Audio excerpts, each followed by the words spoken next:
My name is Chris. I have one of your HS 5500 heating box elements, and something has been kind of acting a little weird with it. It hasn't been working right.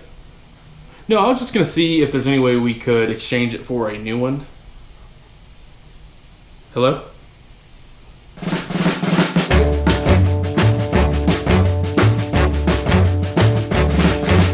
I pull up that scheme all around the Northside. Chasing a sweet thing, so satisfied. Every time I try, crazy about a Northside gal. I got some good talk, but not enough game.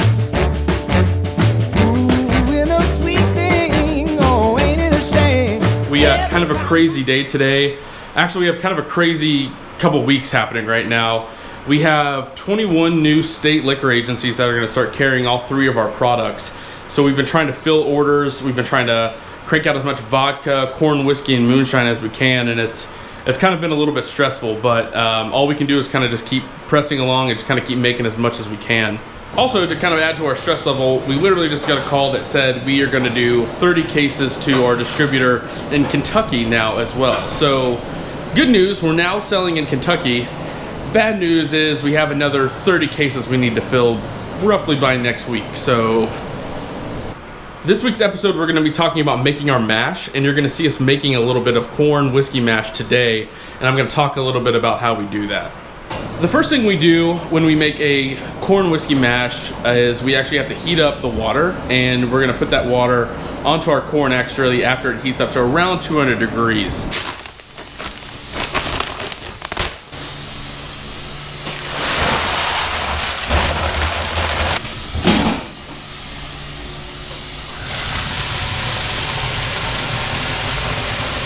After we heat up that corn for about 2 hours, we come back and we add a little bit of barley to it. The barley adds a nice, natural smoky flavor to it, and it also kind of helps draw out all of those starches from the corn a little bit more. How many bags of corn has this knife killed? If you've ever seen The Last of the Mohicans, where the man gets burned alive at the stake, I would relate mixing the corn very much to that scene. Get burned at the stake.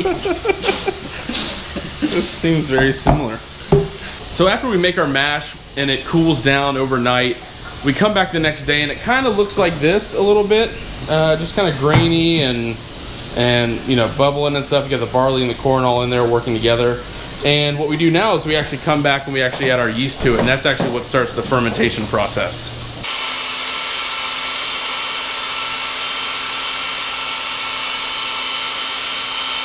So after we yeast them, what we do is we actually just throw the caps on them, throw the tops on them, and we kind of put this little label on it so we know which one it is. We keep track of all of our numbers for it.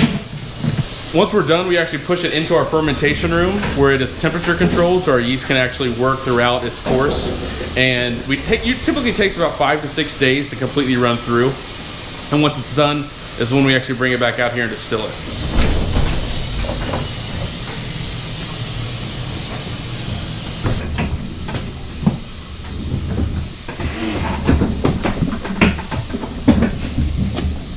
Hey, so yesterday was so crazy at the distillery, we didn't even have a chance to finish filming our vlog and our episode. Well, I don't even remember. It was just nuts yesterday. I don't know what happened. And by the time we were done, we didn't even clean up the shop. We just kind of left it the way it was. So anyway, we're going to try to finish our episode today.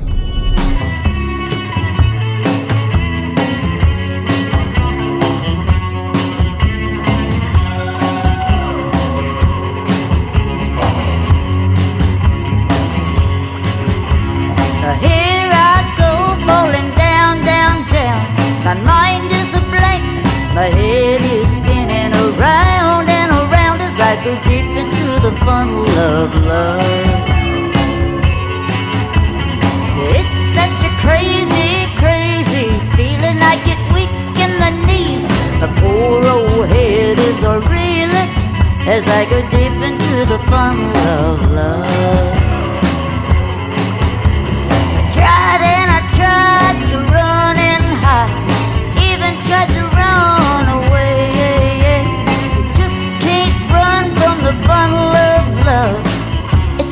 Mike just stepped out to get us some lunch. It's probably honestly hot. It's so hot here today. It's unbelievable. I've been sweating since like 8:30 this morning. My entire shirt is drenched, but as I mentioned earlier, we got an order to fill, so we're just cranking away here. Mike's been awesome. I brought him on in January. At that point, I was kind of in over my head, and he's like just jumped on board and has been so gung-ho about the business, and actually has like spurred on like a new energy, and it's been really, really refreshing to have him on board. And yeah, I'm excited to see kind of like what kind of role he finds here in his giftings. But he's been awesome to have here. Hey Mike, why don't you tell us the nicknames that we've given to the stills over there? What are the names of them?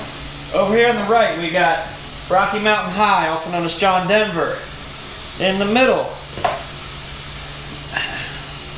forget what we call the middle one. It's Kareem.